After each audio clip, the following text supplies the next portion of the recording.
Buongiorno Notizia.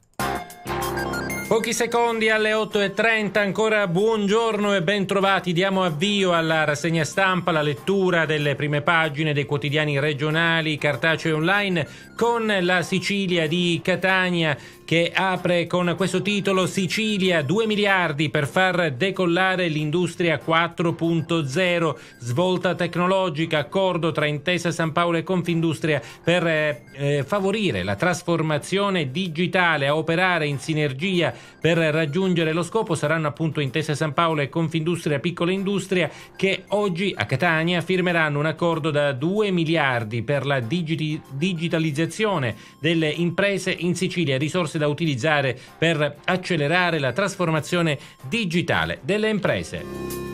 Una notizia che riguarda l'occupazione, poi dati INPS, nuovi assunti più 1% in Sicilia, ma soltanto se a tempo.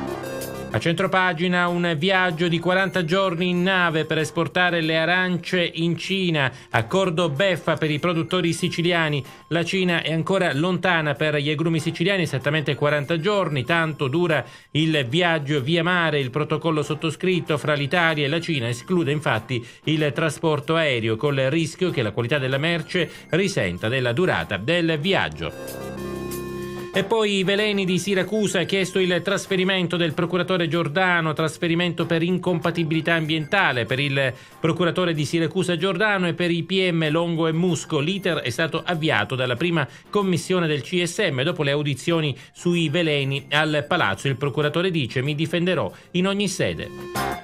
Verzera, gestione del Cara Mineo, ci sono conti che non tornano. Il procuratore di Caltagirone, il Cara di Mineo, il secondo più grande d'Italia ed Europa, resta una struttura enorme e incontrollabile che appesantisce anche i carichi di lavoro della procura di Caltagirone, già sotto organico, e che grava sulle stesse forze dell'ordine. Il procuratore Verzera e l'inchiesta sulla gestione, i conti non tornano, afferma.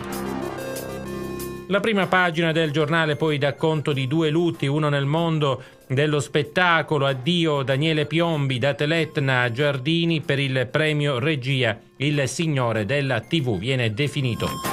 E poi lutto anche nel rock, la maledizione del Grange, suicida Chris Cornell. Si parla anche di cinema, a Cannes una favola nera per il piccolo Di Matteo, il film Sicilian Ghost Story, la fotonotizia sulla prima pagina del quotidiano catanese. I siti di informazione online con siracusaoggi.it che parla di cronaca: Canicattini, ordigno rudimentale fatto esplodere davanti casa di un dirigente comunale, attentato intimidatorio ai danni del dirigente dell'ufficio tecnico del comune di Canicattini, Giuseppe Carpinteri. Ignoti hanno fatto esplodere un ordigno rudimentale dietro la porta d'ingresso della sua abitazione. È il secondo atto minatorio che nel giro di un anno viene indirizzato al funzionario. Il sindaco di Canicattini Bagni, Paolo Amenta, l'amministrazione comunale e il presidente del Consiglio Comunale Antonino Zocco hanno subito portato la loro vicinanza a Carpinteri e alla sua famiglia. 2 atti criminali a distanza di tempo nei confronti del nostro dirigente, ha commentato il sindaco Amenta, non possono essere sottovalutati e richiedono il massimo dell'impegno delle forze dell'ordine per assicurare alla giustizia i responsabili il pieno rispetto della legalità. Poi aggiunge: imparzialità e trasparenza che contraddistinguono l'apparato amministrativo e l'amministrazione comunale, che ne ha fatto i capisaldi in questi anni, non saranno messi in discussione da questi atti, anzi si rafforzano sempre di più.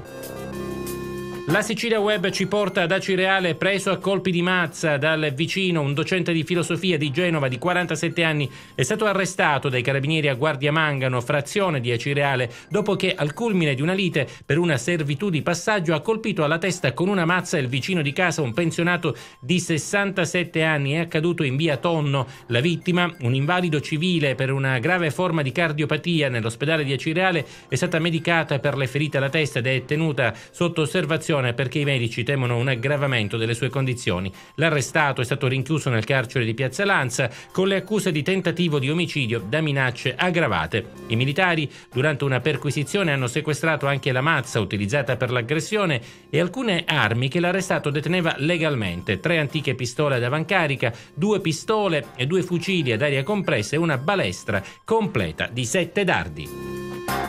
Le 8:34, chiudiamo qua la prima parte della nostra rassegna stampa. Buongiorno Notizia prosegue con tante notizie e approfondimenti. Restate con noi.